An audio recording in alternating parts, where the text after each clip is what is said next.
Hey, hi, hello. Welcome to Diana Emerson today.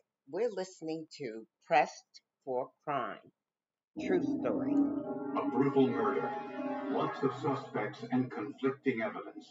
But the forensics were clear on one thing: the killer knew his victim, and that alone gave investigators a head start.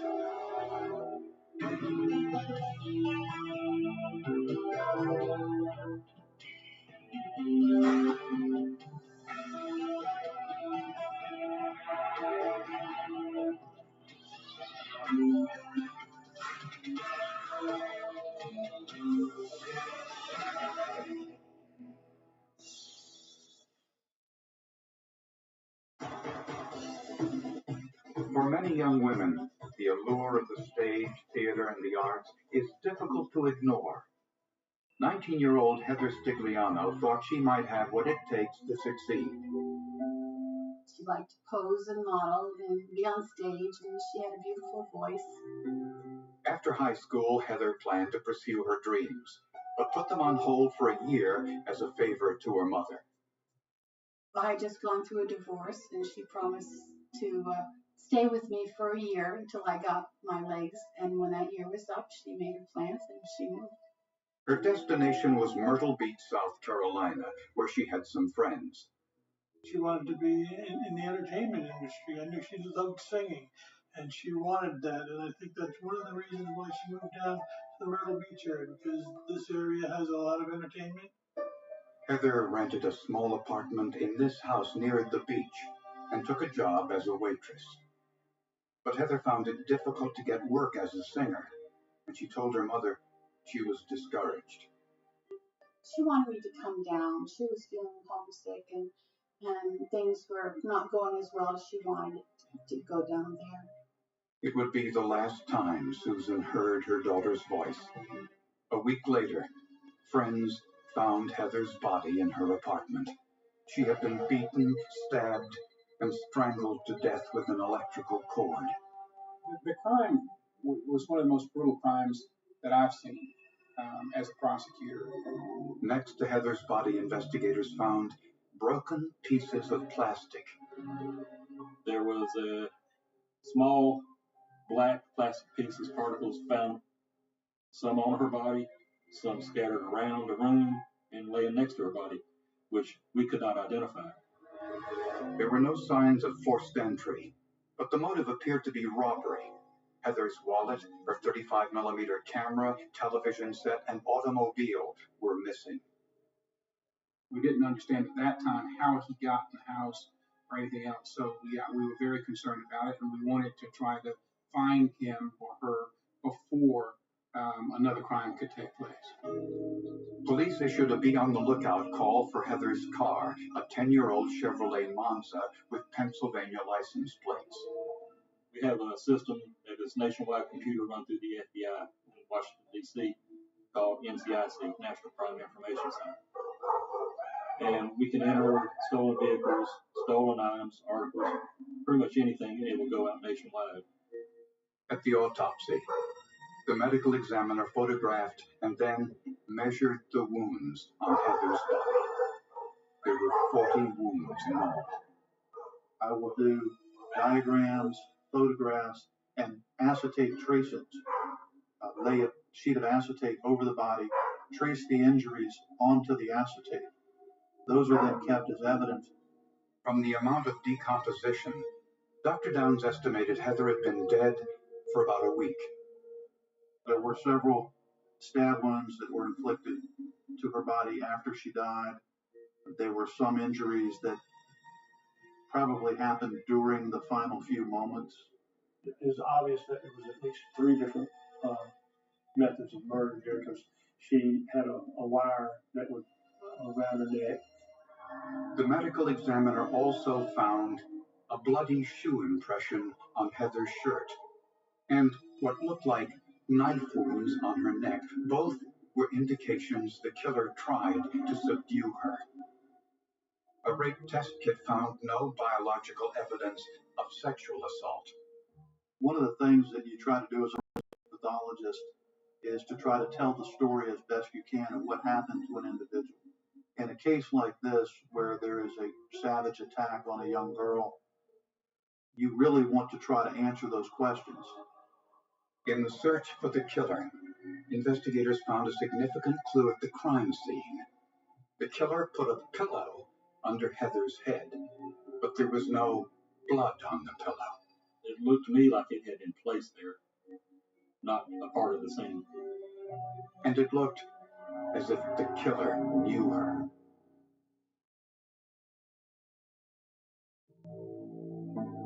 At the crime scene, investigators found several clues to the identity of Heather Stigliano's killer. The evidence showed the killer tried to clean up her apartment afterwards. There were several places there was blood found, but it was obvious that somebody had tried to wipe up a lot of the blood, a lot of smears and stuff like that. Analysts applied a chemical called amido black to the bathroom and kitchen floor. It was determined that this chemical would react to the dry blood left at the crime scene. Evidence such as footwear impressions, those that are partially visible and some that you couldn't see at all. Seconds after it was applied, multiple shoe impressions appeared from a size 11 athletic shoe. It was the same shoe impression found on Heather's shirt. You know it belongs to the bad guy. When you get evidence like that, it's been a good day. So you feel good inside. In a search for suspects, investigators spoke with Heather's friends, co-workers, and acquaintances, and there were quite a few. She was very friendly. She loved to be with her friends. She wanted to report about anything that had energy. Police discovered that Heather had an ex-boyfriend, Jack Norton, who was a pilot stationed at nearby Pope Air Force Base. Heather was having some problems and wanted to get back up with him. We didn't know if they had gotten back up and, some domestic situation going on, argument, struggle, or something like that might have happened. Investigators asked military officials where Norton was stationed on the week of Heather's murder. Found out while we were there that he had been deployed, that he wasn't around during the time that she would have died. Norton had been in Saudi Arabia that week and was eliminated as a suspect. Next, Heather's family told investigators that she had had a problem with a man at a Halloween party several days before her murder. She claimed that an Air Force captain named Robert Dolan had sexually assaulted her at the party. Well, she had drank a little bit more than she should have. She did tell me that she thought that she had been raped by one of the husbands of one of the guests there while she was passed out.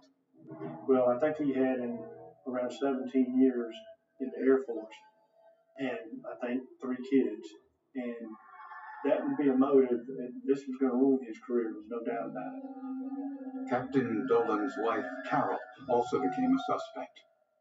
We felt that Carol had gotten word that Heather was going to the police about this, about being sexually assaulted by her husband. And of course, that just gave us more, reason to suspect Carol of either committing this homicide or her letting her husband, Robert, know and him committing this homicide, or them together. Heather never did report this incident to police. When questioned, Captain Dolan and his wife cooperated fully with the investigation and provided their fingerprints for analysis. I compared the non-ink prints to the label prints taken from the crime scene. None of the ink standards were identified to the label prints of the crime scene. We couldn't say he didn't do it, but there was nothing indicating he did do it. Then, investigators identified a 4th suspect. Chris Harkins was Heather's friend who stayed in her apartment when he was in Myrtle Beach on business. After interviewing Chris, it was found that they were just friends, that there was no sexual contact or anything like that between them. And Harkins had an alibi. He was in Lexington, South Carolina, 160 miles away the week of Heather's murder. Then, Investigators got an unexpected call from an antique dealer 26 miles away in Pawleys Island, South Carolina. He and his wife read about Heather's murder in the newspaper and had some information they thought might help. They told us of a gentleman who had come down there. He looked like he had been in some type of a scrap or a fight, and he was trying to sell a camera. The camera was the same make and model as the one missing from Heather's apartment. Just real suspicious acting to them the whole time. He even got a little aggravated when they said they didn't want it. He told them he just wanted some money, and he had a look that scared them. He described the man as white, mid-30s with dark hair, and he had the presence of mind to write down his license plate number on his coffee cup. It was registered to Heather Stigliano, who is our victim. So at that moment, total excitement. A great first line suspect. We're getting somewhere in our case now.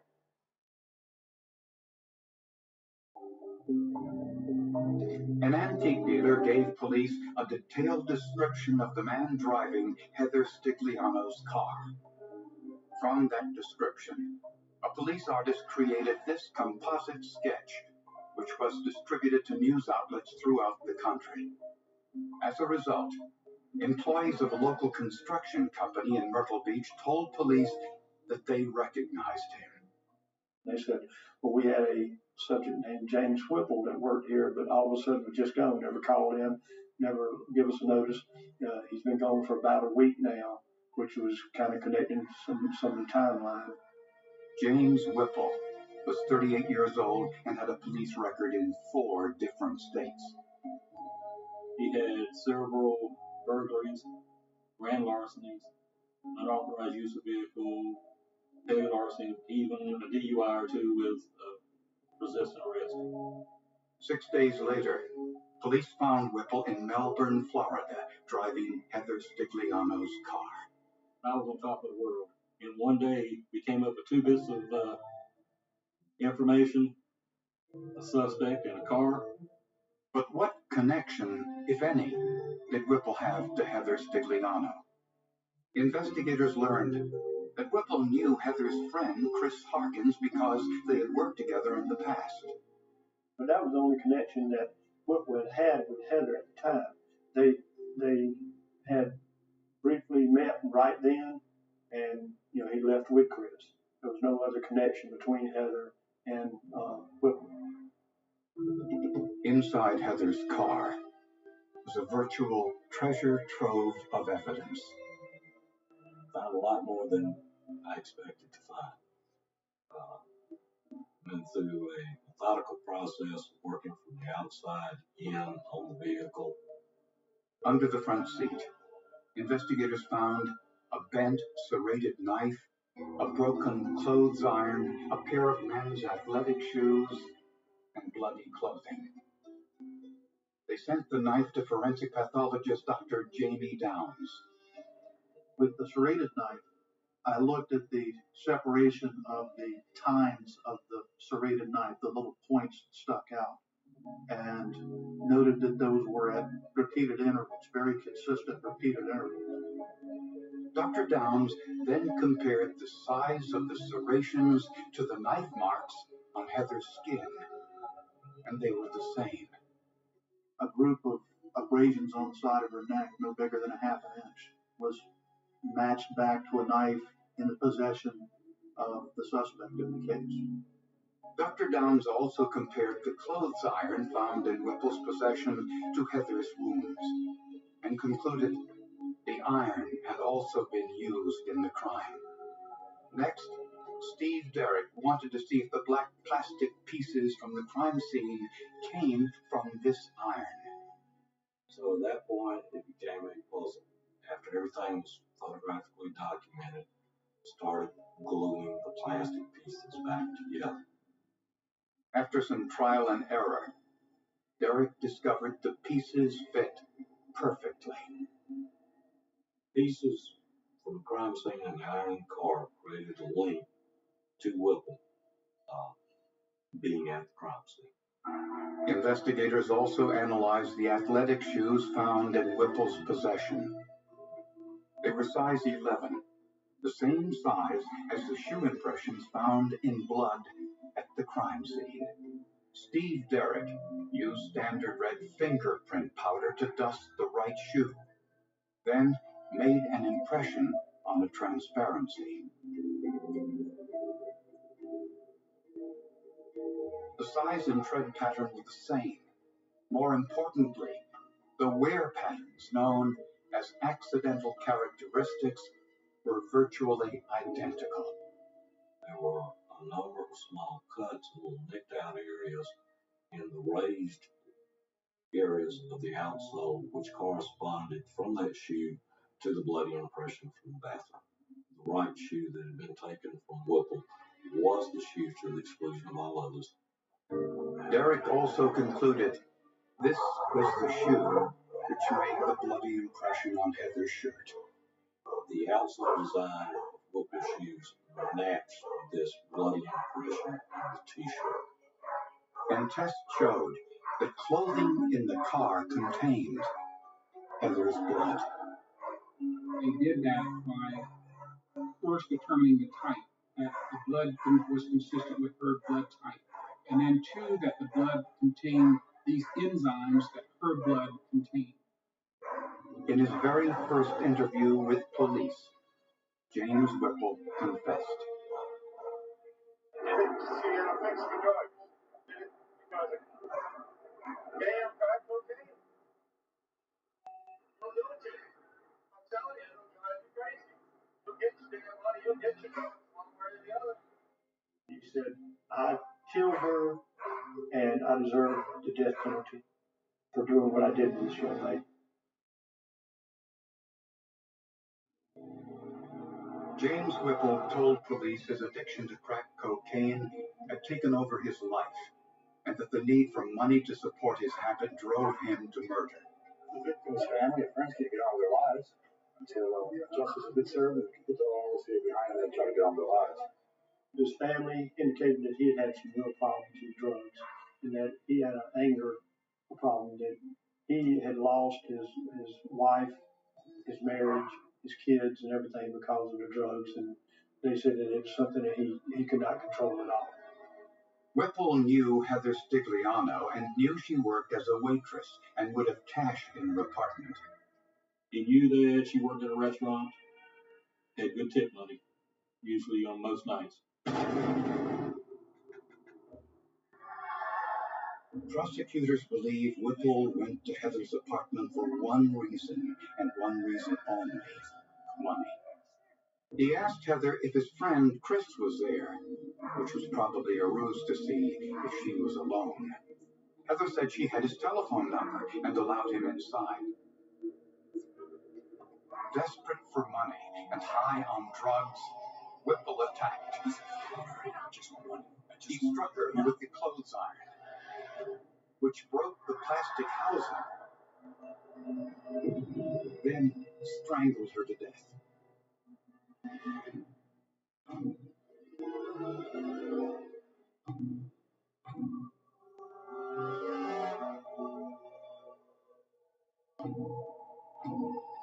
Whipple took her money and whatever household items he thought he could sell. He also stole her car. The next day, Whipple said he returned to Heather's apartment to clean up. He wiped his fingerprints and tried to remove as much blood as he could.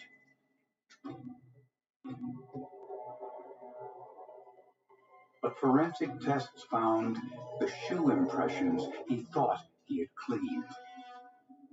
Before leaving, Whipple placed the pillow under Heather's head, a sign he knew her. He also took the clothes iron and knife, later found in his possession. A short time later, he tried to sell Heather's camera to an antique dealer who notified authorities.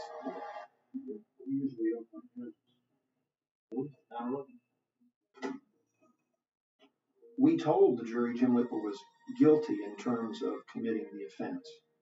He had confessed not only to police, and the judge was going to allow those confessions in because all of them were done properly, but he had talked to journalists, he had talked to detention officers, he had written letters telling everybody he'd committed this terrible crime. I just want to say I'm sorry. Nothing's going to help. I also like to say that I believe in capital punishment. It's the only thing that I deserve. I never had a murder suspect, confess like that and ask for the death penalty and say it so many times. James Whipple was convicted of first-degree murder, but didn't get the death penalty. Instead, he was sentenced to life in prison without parole. This, in my mind, is the second most horrific case that I've ever been involved in terms of the trauma to the victim, the torture that the victim endured, the level of violence used to commit the murder. I deserve the punishment I get. I feel horrible about it. I wish I could bring her back. I'm sure justice would. The forensic analysis not only identified the perpetrator, but documented the extent of his brutality.